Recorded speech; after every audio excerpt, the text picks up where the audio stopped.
guys had the opportunity to see these matches, and that was the key. So here we go.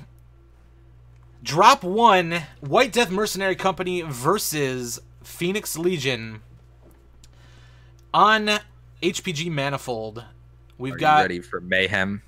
This is insane. So we are looking at Phoenix Legion right now. Now, the first thing that immediately comes to mind here, we have a little bit of early DACA trade from both teams as Phoenix Legion whips around the wall and starts trading back and forth. Now, here's where it gets interesting. Are you ready for this? We've watched this beforehand, so that's why we're talking about this. We did watch this beforehand. So a little bit of DACA into White Death Mercenary Company. White Death popping some Gauss and some DACA right back in them, but a very aggressive movement by Phoenix Legion, heading right up the gut as everybody starts to gather White Death coming out to meet him. White Death, they're kind of meeting in the middle here. They're like, bring it on. And pay attention to those night gears. Whoop. What are those night gears shooting? Those night gears are using 4 ATM-12s apiece. And they are launching those things pretty much non-stop throughout the entirety of this battle. So the Night Gears with 4 ATM-12s versus Night Gears that have Gauss. And they are whipping those missiles downfield. 55% into that Gauss mech right off the bat. And then, of course, we've got White Fox in a Firestarter 9K with small pulse. 8 small pulse lasers on that Firestarter. And he is getting right in there and doing some intense work right off the bat. On that Nova down in underneath, or semi underneath, I should say, underneath the catwalk. Yep, they are whipping that Nova down. They've got him legged now, and they ripped both arms off, so that Nova is now sticked. So you can basically count a second White Death Mercenary Company mech down, so they are essentially tied at this point in terms of kills. Now, a Firestarter gets legged by the Night Gear, but he's able to work down that Direwolf before going down, so pretty solid trade there. A lot of UAVs up in the sky right now, and things get even more intense here as we see some strikes get put up here. I think that was Dr. Gonzo dropping a strike. I gotta actually stop that. Was a double strike. Let's follow that one from the beginning here. Dr. Gonzo, who's in the foreground here, drops a strike heading away from the camera. At the same time, they drop the wall. The Wolfhound drops a strike coming back. So we've got 2 strikes happening at the exact same time, and if you catch that, the Kodiak gets killed by Dr. Gonzo with a strike across the wall, and then Kirku in the Wolfhound drops a strike and team kills CHRX, who is in the foreground here. He was a very hurt, I think, Wolfhound.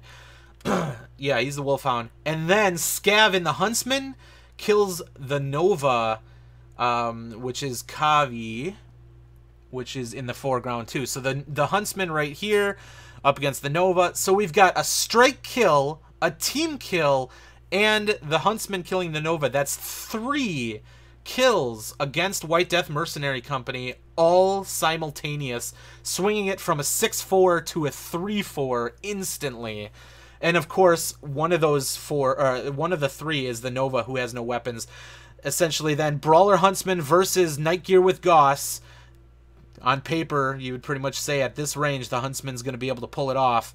And then, of course, White Fox in that small pulse Firestarter, able to work down the other mech that was live on the backside. And then the last one left after this Night Gear goes down is the sticked Nova crawling his way to Theta.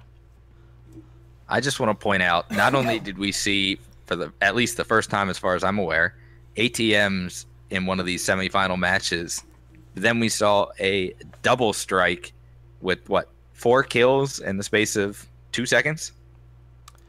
That was nuts. Just those strikes going off at the same time, and they were both over the wall.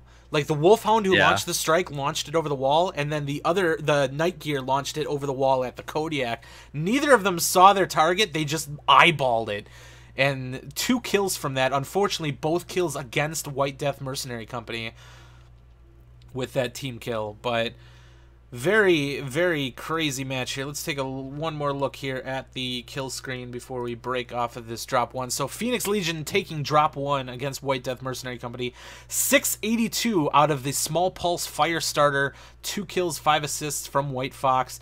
728 out of the ATM Night Gear was essentially firing non-stop and had a strike kill. I think his 1 kill actually was the strike across to that Kodiak.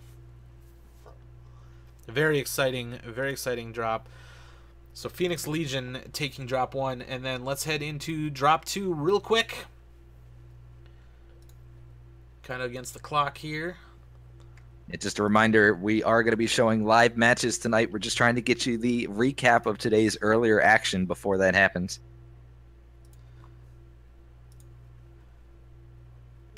All right, getting to the right timestamp. You can do it. All right, I think we're there. Click and play. All right. Drop 2. Both teams have switched sides. We're yet again on HPG Manifold. Now, after that, you think White Death had the opportunity to switch maps if they so choose. Maybe, I mean, what would you have done? They just got brawled up on by PHL pretty impressively. Would you have maybe gone with a little bit longer range deck? I think I would have gone with, frankly, a more of a brawl deck. I meant like a more rangy map. Would you have, if you're bringing yeah, Gauss I would have gone Night Gears, for a more rangy map. Yeah, I would have, absolutely. honestly, I would have banned HPG Manifold after that, what just happened there, but White Death must think they can refine that. Now, the thing that concerns me the most is they're in more of a standoffish deck, but they're pushing yet again right into PHL. We've already seen those ATMs come in from Phoenix Legion, and once again, we've got a counter push here now. Phoenix Legion coming in hard. Peacemaker in that Kodiak 3 just coming in pretty hard on this left side. ATM's coming out like crazy, and Kurku in the Kodiak just getting mowed down, taken out early on. And that lead Night Gear for White Death Mercenary Company is a dual Gauss medium laser Night Gear. He was the first one up front for White Death Mercenary Company. So you think with a more standoffish deck, I don't understand why they kind of just offered themselves up to Phoenix Legion, but they did. They moved into their preferred range, and then right off the bat, we've got essentially these small pulse and really close range mechs just running in and just shredding up. They're not even necessarily focus firing, but they're killing targets of opportunity. The Nova getting shred down by those machine guns. Scav in the backfield, 57% in his Nova, getting chased around.